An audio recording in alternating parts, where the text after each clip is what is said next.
사회복지 정책 평가입니다. 정책 평가의 문제가 이제 출제되기도 하는데요. 자, 여기와 관련된 내용으로 옳은 것을 모두 고른 것은입니다. 첫 번째, 정책 평가 중에 이것이 중요하죠. 효과성이라고 하는 거. 정책 목표를 달성했느냐, 그걸 보는 거죠. 정책 효과성 제고에 기여할 수 있으며, 자, 정책 활동의 책임성을 높인다라고 했습니다. 우리가 이제 평가의 필요성에 보면 효과성을 검증하고 그 다음에 책임성을 증진하는 목적이 있습니다. 그것과 연관된 게 기억 지문이라 보시면 됩니다.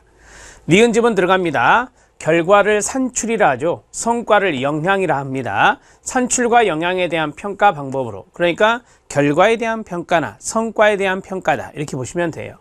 이 산출의 동의어가 결과가 되고, 영어로는 outcome이라고 하죠. 영향의 동의어는 성과입니다. 죄송합니다. 산출 결과의 영어는 output입니다. 그리고 산출 성과의 영어는 outcome이죠. 왜 영어를 말씀드리냐면 이 두 가지가 같은 말이 아니라는 거예요. 다른 말이다 라고 하는 것입니다. 산출과 영향에 대해서 평가할 수 있습니다. 결과에 대한 평가와 성과에 대한 평가라고 보시면 되는데, 이 방법으로 양적과 질적인 부분을 뭐 할 수도 있을까요? 병행할 수도 있습니다. 수량화해서 하는 방법, 수량화하지 않는 방법으로 충분히 평가가 가능하거든요. 이 두 가지를 병행하는 방법도 있어요. 조사 방법론에서 이걸 혼합적 연구 방법이라고 하잖아요. 자, 맞습니다. 평가 결과의 활용도를 높이는 기제를 마련하는 것이 바람직하다. 쉽게 말씀드리면 뭐냐면, 정책을 했어요. 평가를 해봤어요. 그 결과가 나올 거 아닙니까? 그 결과를 뭐 하자? 활용하자라고 하는 거예요. 평가에서 끝나지 말고 그 평가한 결과를 가지고 피드백을 하는 거예요. 그래서 이것을 나중에 추후 정책에 활용하는 그러한 메커니즘, 이런 것들이 마련되어 있으면 좋겠죠. 맞습니다. 자, 이 리을즘은 조심하세요. 평가 지표 선택에서 우리가 정책 평가할 때 지표라고 하는 것이 있어요. 그 지표는 무엇이 중요할까요? 첫 번째가 측정 용이성, 두 번째가 정책 목표. 자, 앞에가 1번, 뒤에가 2번이라고 했을 때 무엇을 우선시해야 될까요? 여기 이제 시험에 출제되었던 지문이기도 하거든요. 자, 뭐가 더 중요하냐면, 우리가 평가 지표를 선택할 때는 목표가 중요하죠. 이 정책 목표를 우선시해야 하는 거예요. 우리가 평가를 위한 평가를 해서는 안 돼요. 그렇죠? 평가 지표 안에는 그 정책의 목표가 잘 담겨져 있어야 되거든요. 그래서 평가 지표 선택에 있어서는 정책 목표를 측정 용이성보다는 우선시해야 된다, 이렇게 보시면 됩니다.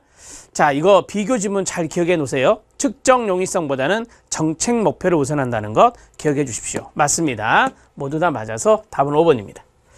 자, 정책 평가에 대한 문제인데, 우리 시험에 뭐 자주 등장하는 것은 아니지만 우리가 정책의 집행, 그리고 정책의 평가, 먼저 제일 앞으로 간다면 어젠다 형성부터 가겠죠. 그래서 문제를 인식하고 그 다음에 이슈화를 하고 공공 어젠다에서 정책 어젠다로 가잖아요. 그리고 대안이 만들어지고 최선의 대안을 선택하는 정책 결정이 이루어집니다. 그리고 정책을 집행하고 정책을 평가하게 되는 이 프로세스, 이 부분도 출제 포인트니까 알아두시면 좋겠네요. 15번 들어갑니다. 길버트와 테렐은 산물 분석의 틀의 하나인 급여 체계를 말하는 사람인데요. 이 급여 체계에서 시험에 잘 나오는 게 세 가지. 현금, 현물, 증서, 비교 내용입니다. 옳은 것은 이다. 많이 아실 건데요. 목표율성이 있고 운영율성이 있고 소비자 선택권이 있고 그 다음에 소비 통제 정도가 있고 오용과 남용 정도가 있습니다. 이거 외에도 정치적 선호도, 정치적 선호라고 쓸게요. 선호입니다. 자, 그리고 교환가치라고 하는 것도 있죠. 교환가치라고 하는 것도 있고 낙인이란 것도 있어요. 오명이라고 하죠. 오명, 라벨링이라고 하는 것이 있는데 요 세 가지까지 같이 해보겠습니다. 자, 먼저 이거 할 때 증서가 가운데 있는 거 봐라, 이렇게 말했습니다. 증서가 제3의 급여고 중간급여거든요. 그러니까 현금, 현물의 성격을 갖고 있는 중간급의 성격을 갖고 있는 것이 증서, 바우처다, 이렇게 말해요. 증서가 다 가운데 있네요. 그럼 다 맞습니다. 여기도 당연히 증서가 가운데 들어가야 됩니다. 자, 증서가 다 들어가 있으면, 가운데로 들어가 있으면, 자, 가장 큰 것을 봐라 라고 말씀드렸어요. 그러면 가장 큰 것이 파란색으로 동그라미 치는 바로 이 대목입니다. 이 대목에 틀림이 있겠죠. 분명히. 옳은 거니까 4개가 틀려 있다라고 하는 건데, 목표율성이 가장 큰 게 뭐죠? 현물입니다. 현물. 자, 현금은 오용 가능성이 큽니다. 오용 가능성이 있죠. 오용 및 남용의 크기, 현금. 이거 맞네요. 쉽게 말씀드리면 이거예요.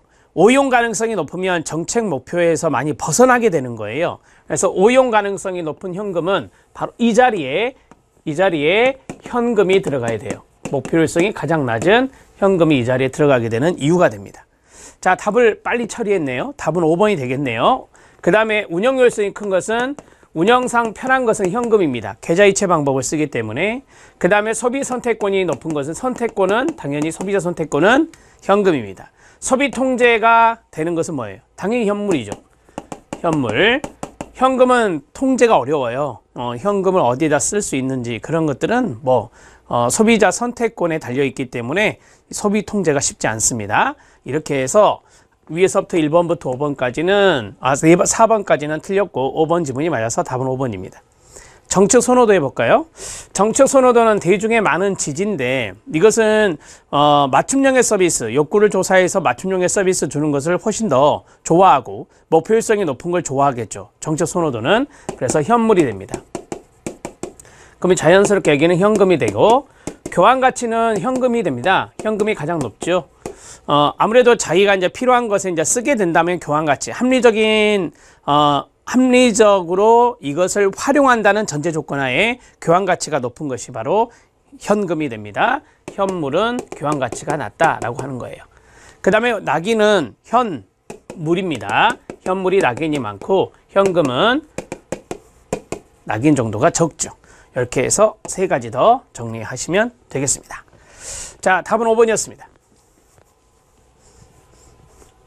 자, 16번 문제는 길버트와 테렐이 말한 산물 분석 틀 중에 하나인 할당책입니다. 할당책의 내용으로 옳은 것은 인데요. 할당책에는 급여의 대상입니다. 급여를 받을 자격입니다. 급여 받을 자격과 연관성이 있어서 우리가 이것을 급여의 대상이라고 합니다.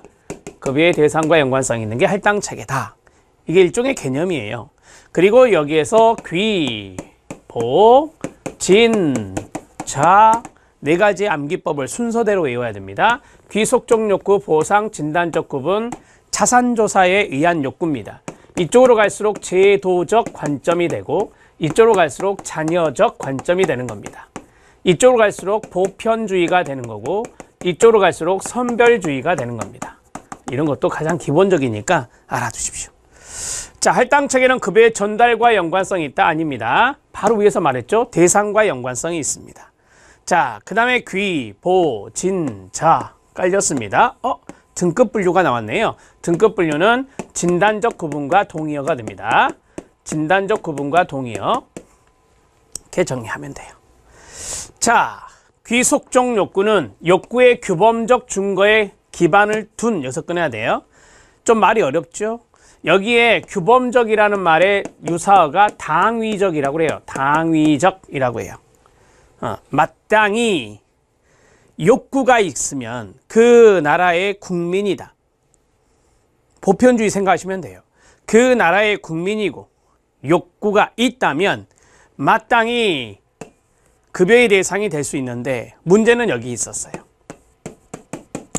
우리가 개인적은 개별적을 말하고요. 이것은 보편주의니까 개별적 할당이 아니라 상당히 범주가 넓은 거예요. 그래서 이거를 집단지향적이라고 고치든지 아니면 범주적이라고 해야 돼요. 동의어거든요. 그래서 개인적 할당이 아니라 집단지향적 할당 또는 범주적 할당이라 해야 돼요. 보상입니다. 형평을 회복하기 위한 규범적 증거에 기반을 둔. 자, 우리가 이제 형평성이라고 하는 것이 공평성 아닙니까? 피해자가 있고 피해 안 입은 사람이 있다. 피해자 보상해야죠. 사회보험료를 내는 사람이 있고 안 내는 사람이 있다. 사회보험료 낸 사람에게 줘야죠. 이런 것들이 일종의 형평성이라고 하는 겁니다. 자, 그게 이제 보상과 연관성이 있어요. 그래서 형평에 의한 보상 이렇게 정리하면 돼요. 자, 형평을 회복하기 위한 규범적 증거에 기반을 둔 개인적 할당 아닙니다. 여기도 집단지향적입니다. 자, 범주적이라 말할 수 있다 이렇게 말씀드렸습니다. 자, 그러면 결론을 내드리면 이런 거예요.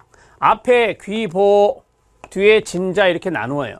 그래서 여기는 범주적이 되는 거고 여기는 범주적이 되는 거고 뒤에 이 두 가지는 개인적이 되는 거다. 이렇게 보시면 됩니다. 되셨죠? 자, 이제 밑에 두 개 들어갑니다. 지금 1번, 2번, 3번 모두 틀렸습니다.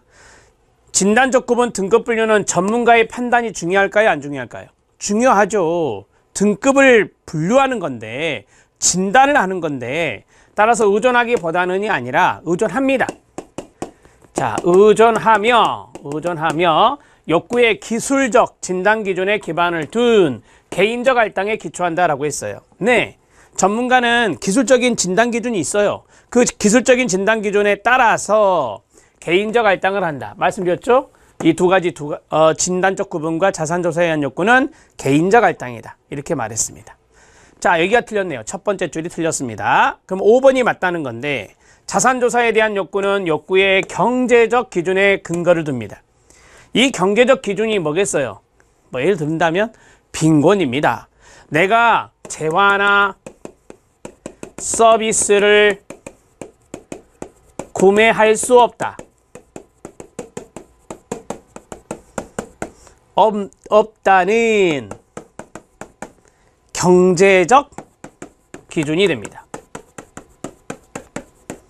일명 이것을 poverty line이라고 해서 빈곤선이라 하죠. 이런 거예요.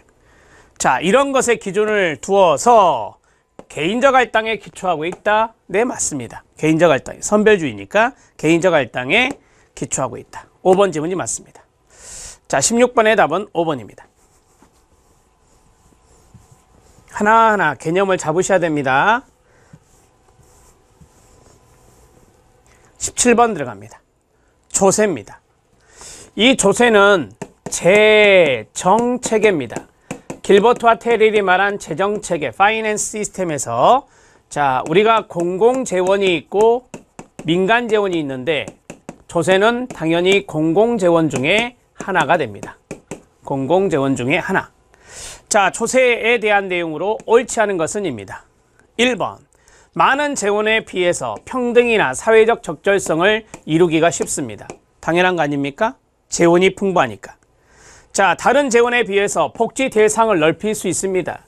급여 내용의 보편성, 이런 것을 이룰 수 있습니까? 네, 있습니다. 이게 일종의 보편주의, 보편성이라고 말합니다. 모든 국민을 대상으로 조세는 활용됩니다. 부자들에게도 들어갈 수 있습니다. 그게 바로 지금 주고 있는 아동수당입니다. 조세로 하고 있죠. 재원의 안정성과 지속성이 아주 높습니다. 요 세 가지는 재원이 많기 때문에 그렇습니다. 재원이 풍부하기 때문에 그렇다. 이렇게 정리하시면 됩니다. 2022년에 우리나라의 예산은 550조입니다. 상당히 늘어났죠. 사회복지 예산은 정말 계속해서 늘어나고 있습니다. 자, 이런 많은 재원들이 다 조세 재원입니다. 자, 그 다음에 직접세와 간접세가 나왔습니다. 누진율을 적용합니까? 둘 다? 아니죠. 이 직접세는 누진적이에요.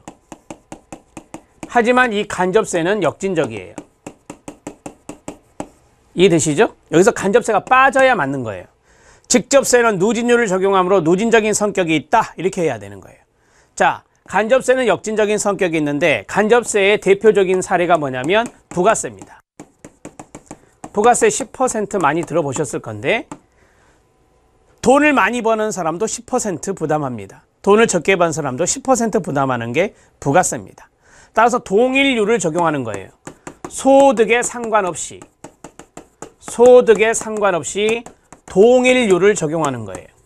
그게 바로 우리가 말하는 역진적이다라는 의미예요. 그럼 누진적은 뭐냐? 누진적의 대표적인 사례가 소득세입니다. 법인세입니다. 소득세와 법인세는 소득 구간이 높아지면은 율이 깁니다. 똑같은 룰이 아니에요. 그래서 세금 폭탄 맞는다라는 말이 있어요. 그래서 소득세와 법인세는 직접세 중에 하나로서 이것은 누진율을 적용해요. 이해되셨죠? 이렇게 구분하셔야 됩니다. 우리 1급 시험은 이런 것까지 나옵니다. 자, 간접세가 높아지면 물가 상승의 원인이 될까요? 이건 시험에 나온 지문이에요. 맞습니다.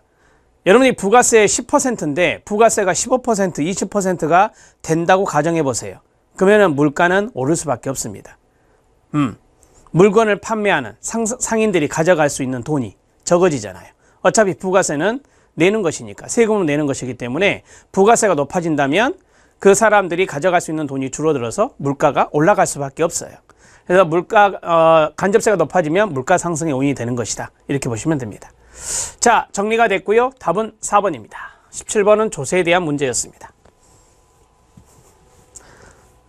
납세자와 담세자가 같은 것을 직접세라 하고요. 납세자와 담세자가 다른 것을 간접세라 합니다. 이거는 직접세와 간접세의 개념이니까 참고하셔도 돼요.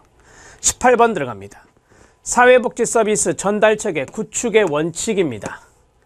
자, 옳지 않은 것은인데요. 사회복지 서비스 전달체계 구축의 원칙이 8가지가 있습니다. 자, 그 중에 이제 5가지가 세팅되겠죠. 포괄성, 책임성, 접근성, 통합성, 평등성 5가지입니다. 자, 쭉 열거해 보면 앞에만 쓰겠습니다. 포괄성, 평등성, 통합성, 전문성, 접근성, 지속성, 적절성, 책임성 이렇게 해서 8가지가 사회복지 서비스 전달체계 구축의 원칙이라 합니다. 포괄성 나와 있고 책임성 나와 있고 접근성 나와 있고 그 다음에 통합성 나와 있고 평등성 나와 있습니다. 그러면 지금 없는 것이 하나, 둘, 3개가 없습니다. 되셨죠? 자, 다양하고 복잡한 문제를 동시에 또는 순차적으로 해결하기 위해서 이게 중요한 거예요. 다각적인 서비스를 필요로 한다. 아, 포괄성은 다양한 서비스를 제공하는 거구나. 다양한 서비스를 제공하는 거구나. 이렇게 보시면 돼요. 맞습니다. 자, 이 자리에 만약에 주어에 보편성이 나오면 틀립니다. 보편성은 여기에 있지도 않아요. 보편성은 모든 국민을 대상으로 하는 것이죠. 그래서 보편성이 나오면 안 되니까 자, 팁으로 말씀드리고요. 자, 두 번째 책임성입니다. 사회복지 서비스는 그 양과 질, 제공하는 기관이 클라이언트나 소비자 욕구 충족과 서비스 목표 달성에 이게 결정적인 틀 충분히 한다는 거다. 틀렸습니다. 책임성이 아니라 이게 바로 적절성입니다. 그래서 적절성의 동의어를 충분성이라 해요. 적절성은 우리가 보통 앞에다가 급여의 적절성을 많이 넣거든요. 급여가 충분해야 된다라고 하는 거예요. 근데 책임성이 아니죠. 책임성 여기 있네요. 책임성은 뭡니까? 책임성은 국가나 지방정부, 지역사회로부터 위임받은 바를 사회복지기관은 충실히 이행해야 돼요. 다른 표현도 있습니다. 최선의 노력을 다해야 됩니다.